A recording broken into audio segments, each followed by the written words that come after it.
Hi friends, மகிழ்த்து மகிழும் நான் சஞ்சய். இந்த காணொளி ஆளுங்கட்சியை குறைப்படுத்தி பேசுவதற்கோ இல்லை எதிர்கட்சி மிகைப்படுத்தி பேசுவதற்கோ அல்ல. இது மக்களுடைய குமுறல்கள். இதை கேள்விகள் ஆளுங்கட்சிக்கிட்ட கேட்குறதா இல்லை எதிர்கட்சிக்கிட்ட கேட்குறதா இல்லை ஆளுங்கட்சியாக துடிக்கிற கட்சிக்கிட்ட கேட்குறதான்னு தெரியல. அதனால தான் இந்த கேள்விகள் எல்லாம் நான் மக்கள் உங்கள் முன்னாடி நான் கொண்டு வந்திருக்கேன். இது என்னென்ன கேள்விங்கிறது இப்போ வரிசையாக நம்ம பார்ப்போம். கரூரில் நடந்த சம்பவத்தை பற்றி தான் இப்போ நம்ம பேச போகிறோம். ரொம்ப ஒரு கனத்த மனசோடு தான் நம்ம இப்போ பேசுகிறோம். ஏன்னா செப்டம்பர் 27 என்ன நடந்தது, யார் சொல்கிறது உண்மை, எல்லா சோசியல் மீடியாலேயும் அவங்களுக்கு தகுந்த மாதிரி, அவங்களுக்கு தெரிஞ்ச மாதிரி, அவங்களுக்கு பிடிச்ச மாதிரி ஒவ்வொரு கருத்தை பகிர்ந்துட்டு வராங்க.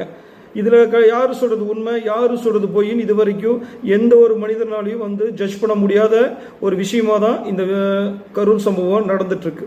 ஆக மொத்தத்தில் பிப்ரவரி 14 எப்படி நம்ம இந்திய நாட்டுக்கு ஒரு பிளாக் டேவோ, அதே மாதிரி செப்டம்பர் 27 நம்ம தமிழ்நாட்டுக்கு ஒரு கருப்பு தினமாக நம்ம அனுசரிக்க வேண்டியதாக இருக்குது.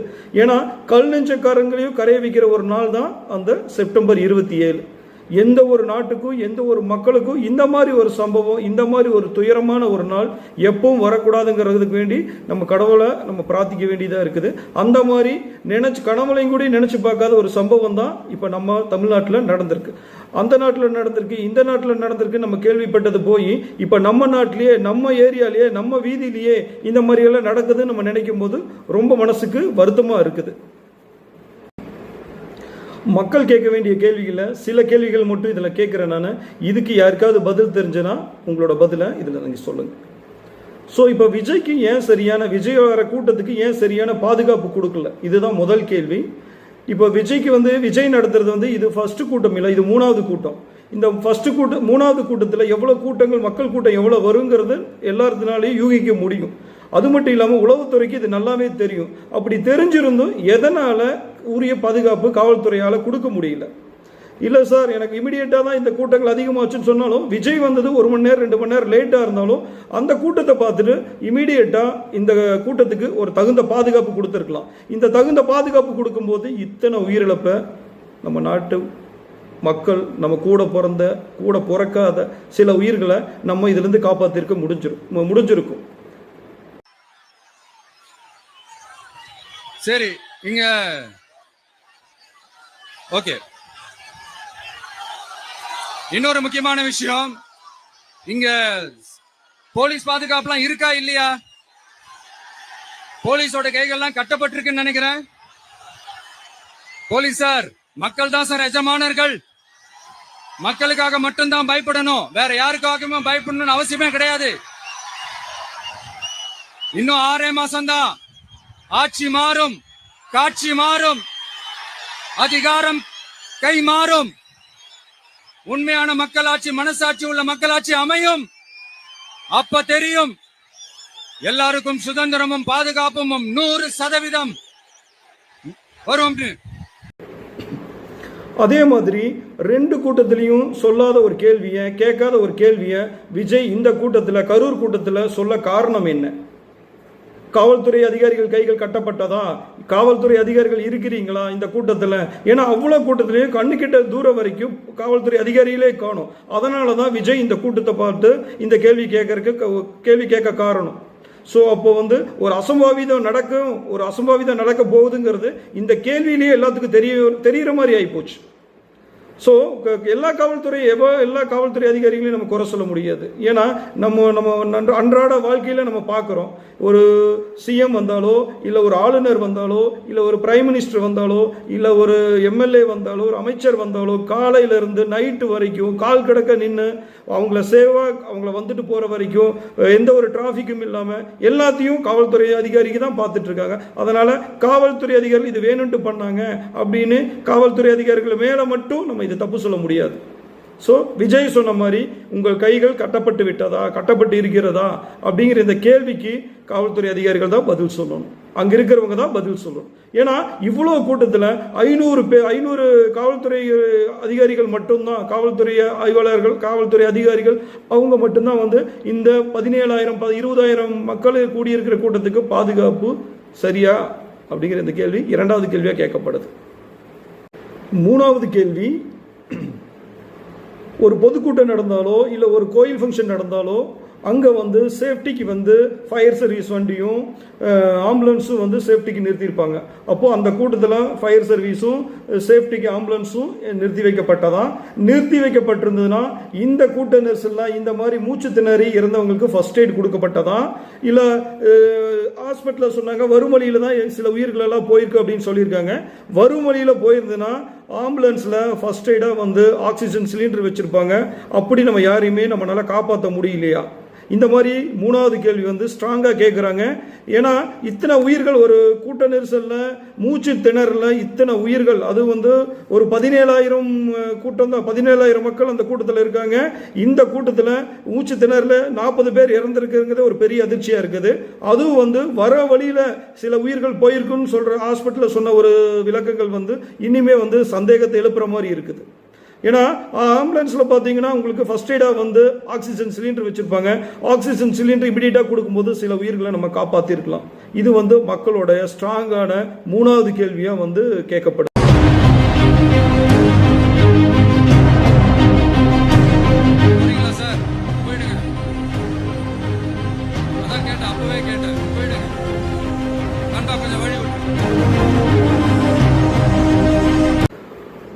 நாலாவது கேள்வி வந்து விஜய் பேசும்போது விஜய் கூட்டத்தில் வந்து ஒருத்தர் வந்து செருப்பு வீசினார்னு சொல்லிட்டு ஒரு கிளிப்பிங்கை பார்த்தனமோ, அந்த செருப்பு வீசினது வந்து யார்?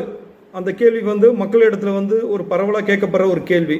ஒரு கூட்டத்தில், அவ்வளோ பெரிய கூட்டத்தில் பக்கத்தில் இருக்கிறவங்களுக்கு தெரியாமல் ஒரு செருப்பை வீச முடியுமா?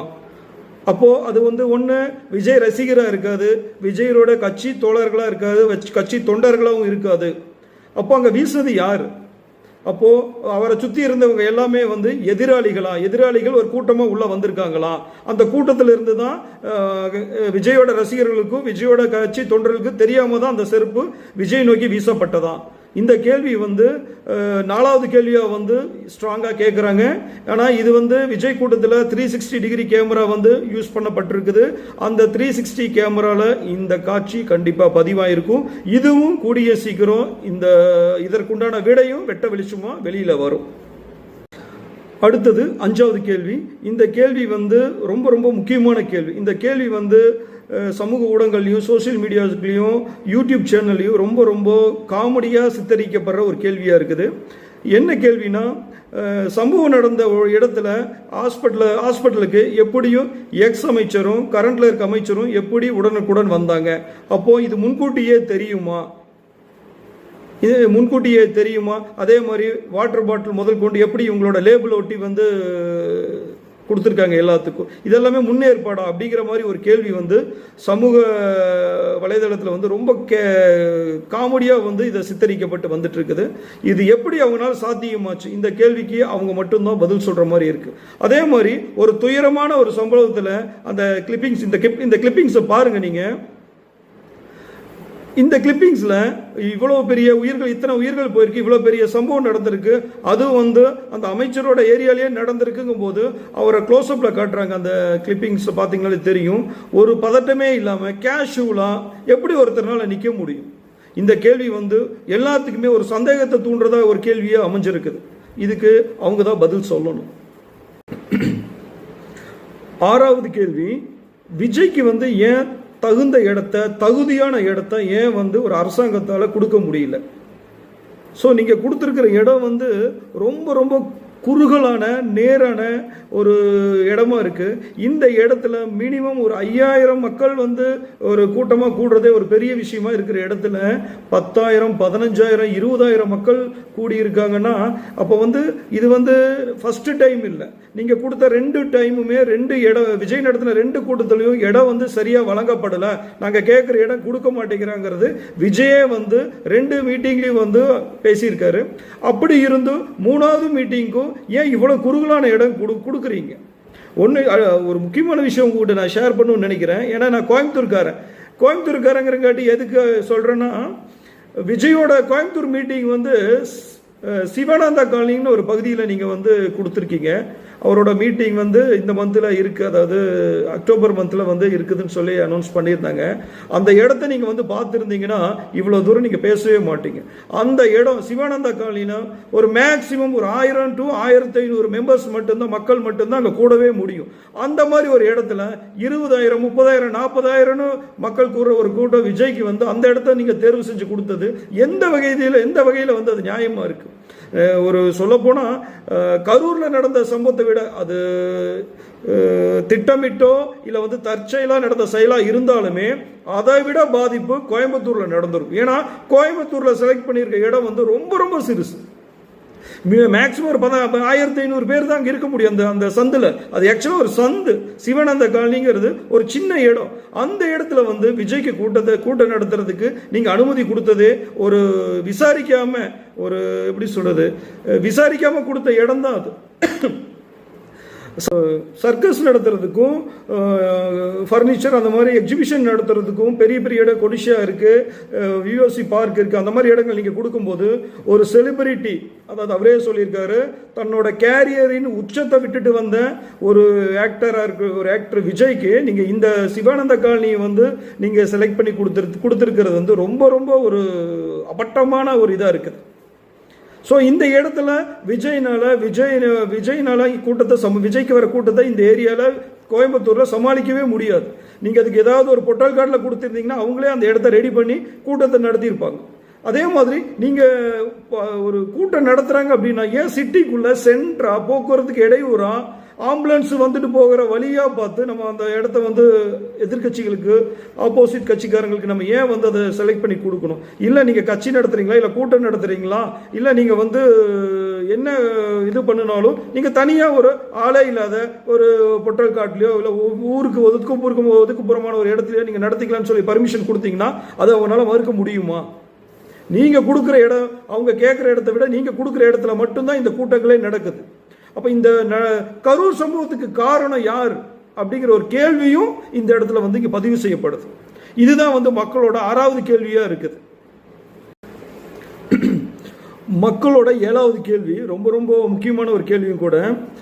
ஏன் எதிர்கட்சிகள் கூட்டம் நடத்தும் போது மட்டும் கரண்ட் கட் ஆகுது, ஆம்புலன்ஸ் வருது அப்படின்னு ஒரு கேள்வி வந்து எழுந்துட்டே இருக்குது. இது இப்போ நேற்று நடக்கிறது இல்லை. விஜயகாந்த் சார் வந்து கட்சி நடத்தும் போதும் அவரோட கூட்டத்துக்கு கரண்ட் கொடுக்காம கரண்ட் கட் பண்ணி ஜென்ரேட்டர் வச்சு நம்ம கரண்ட் அதில் மூலிமா வந்து அந்த மீட்டிங்கை வந்து நடத்தி முடிச்சாருன்னு சொல்லிட்டு நிறைய கிளிப்ஸ் பார்த்துருக்கோம். அந்த கிளிப்ஸும் இப்போ இதோட பார்த்துருக்கு. இந்த இயற்கை லைட் வெளிச்சமா இருக்கேன்னு நினைச்சிடாதீங்க. பூரா ஜென்ரேட்டர் காசு தான், பூரா டீசல் கொடுத்து தான் ஓட்டிக்கிட்டு இருக்கோம். அதுல கூட எப்படா கட் பண்றது யோசிச்சுக்கிட்டு இருப்பாங்க.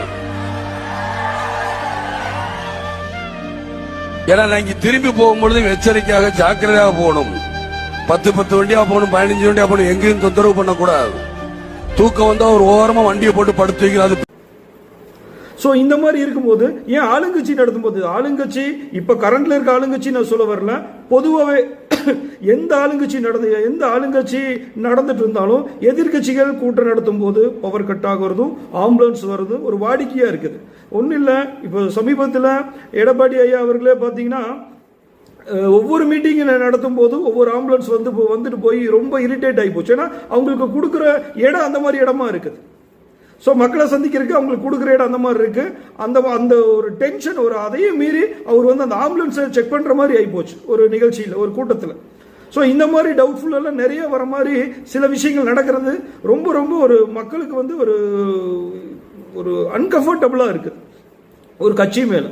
ஏன்னா இப்போ நடந்துட்டு இருக்கிற கட்சியும் வந்து மக்களுக்கு நிறைய சேவை பண்ணுறாங்க, நிறைய பண்ணிட்டு இருக்காங்க. பட் இந்த மாதிரி விஷயங்கள் நடக்கும்போது இதை பார்க்கும்போது மக்களுக்கே வந்து ஒரு வெறுப்பு தட்டுற மாதிரி ஆயிருது. அதே மாதிரி விஜய் வந்து இவ்வளவு ஒரு சம்பவம் நடந்திருக்கும் போது ஏன் வந்து பேசுறதை நிறுத்திட்டு உடனுக்குடன் சென்னை திருப்பி போனாரு, கரூர் ஹாஸ்பிட்டல் வரல அப்படிங்கிறது வந்து ஒரு கேள்வியாக வந்துட்டு இருக்கு. அந்த கேள்விக்கு விஜய் வந்து ஒரு செலிபிரிட்டி. விஜய் அந்த இடத்துல இருக்கிற வரைக்கும் கூட்டத்தை கண்ட்ரோல் பண்ண முடியாது, கூட்டம் அங்கிருந்து கலையாது. காவல்துறைக்கு இன்னும் வந்து ரொம்ப வந்து கஷ்டமான ஒரு சூழ்நிலை ஆயிரும் ஹாஸ்பிட்டலுக்கு வந்தாலும் அந்த தொண்டர்கள் வந்து ஹாஸ்பிட்டலை நோக்கி தான் வருவாங்க.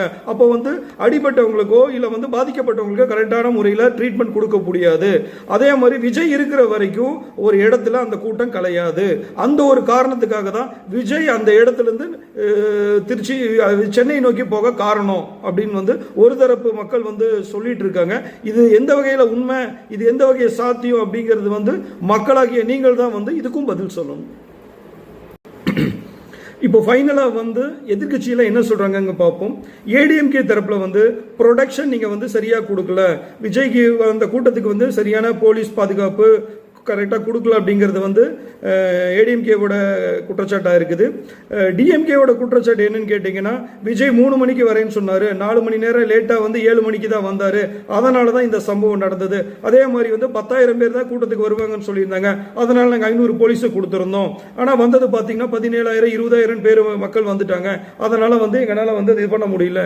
கூட்டத்துக்கு 20,000 வராங்களா 25,000 வராங்களான்னு பார்த்து போலீஸ் பாதுகாப்பு கொடுக்க வேண்டிய கடமை ஆளுங்கட்சிக்கு தான் இருக்குது.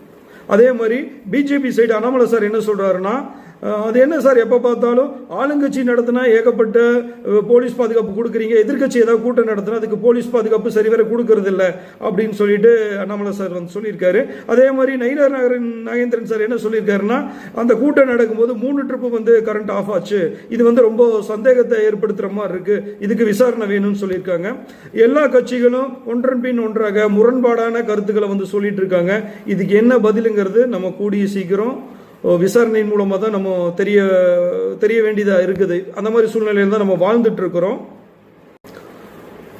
நம்ம என்னதான் நம்ம வந்து இந்த கருத்து அந்த கருத்து நல்லது கெட்டது தப்பு ரைட்டுன்னு பேசினாலும் நம்ம இழந்தது நம்ம ஊர மக்களை, நம்ம நாட்டு மக்களை, நம்ம ஏரியா மக்களை, நம்ம உடன் பிறக்காத சகோதர சகோதரிகள் குழந்தைகள் முதல் கொண்டு நம்ம இழந்திருக்கிறோம். இது வந்து ஒரு துயரமான சம்பவம். இதை பற்றி பேசுறதுக்கோ அதே வந்து நமக்கு மனசு ரொம்ப வலிக்குது. ஸோ ஒரு கூட்டத்துக்கு போனது தப்பா, ஒரு செலிபிரிட்டியை பார்க்க போனது, ஒரு விஜயை பார்க்க போனது தப்பா, ஒரு கட்சி கூட்டத்துக்கு போனது தப்பா அப்படிங்கிற மாதிரி நிறையா கேள்விகள் நமக்குள்ளே எழுது.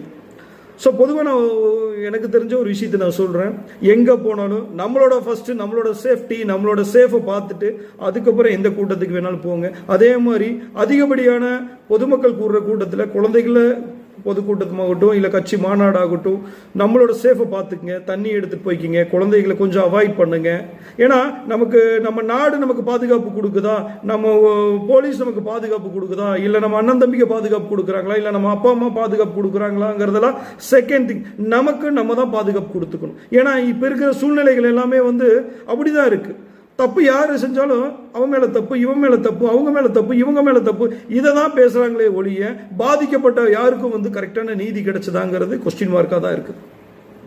ஸோ இப்போ அவங்க வேலையை பார்க்க போயிட்டாங்க, இவங்க வேலையை பார்க்க போயிட்டாங்க. பாதிக்கப்பட்டது நம்ம தான், நம்ம மக்கள் தான், நம்ம உயிர் தான். அடுத்த வேலை சாப்பாட்டுக்கு அடுத்த நம்மளுடைய வாழ்க்கையோட எப்படி நகர்த்தி கொண்டு போகிறதுங்கிறது ஒரு கொஸ்டின் மார்க்காக தான் இருக்குது. ஸோ இனிமேலாவது பொறுப்புணர்ந்து நம்மளோட சேஃபை பார்த்துட்டு நம்ம வாழ்க்கையை நடத்துவோம். ஃபைனலாக டிவிகே வந்து சிபிஐ விசாரணை கேட்டிருக்காங்க. ஸ்டேட் கவர்மெண்ட் வந்து அருணா ஜெகதீசன் சொல்லிட்டு ஒரு தனிநபர் ஆணையம் அமைச்சு அதில் வந்து இன்வெஸ்டிகேஷன் ஸ்டார்ட் பண்ணியிருக்காங்க. ஸோ இப்போ நம்ம வந்து நல்லது எது கெட்டது எதுன்னு நம்ம ஆராய்ச்சி பண்ண முடியாது. இதோட தீர்ப்பு வந்து கடைசியாக வந்து கவர்மெண்ட் என்ன வந்து அஃபீஷியலாக என்ன அனௌன்ஸ் பண்ணுறாங்களோ அதை தான் நம்ம நம்ப வேண்டியது, ஏற்றுக்க வேண்டியதாக இருக்குது. ஸோ வந்து பொறுத்திருந்து இந்த சம்பவத்துக்கு யார் காரணம், யார் மேலே தப்பு, இல்லை நம்ம மேலே தான் தப்பா, நம்ம கரெக்டாக இருந்திருக்கணுமா, நம்மளோட சேஃபை நம்ம பார்க்காம விட்டுட்டோமா அப்படிங்கிறதெல்லாம் வந்து கொஞ்சம் காலங்கள் வெயிட் பண்ணி தான் இந்த கேள்விகளுக்கெல்லாம் நம்ம பதில் தேட முடியும். எது எப்படி நடந்திருந்தாலும் நம்ம இழந்தது நம்ம நாட்டு மக்களை, நம்ம உடன்பிறவா சகோதர சகோதரிகளை. ஸோ நம்மகிட்டயும் ஒரு ஆயுதம் இருக்கு. அது என்னன்னா, எடுத்து வைங்க உங்களோட ஓட்டர் ஐடியை. நன்றி, வணக்கம்.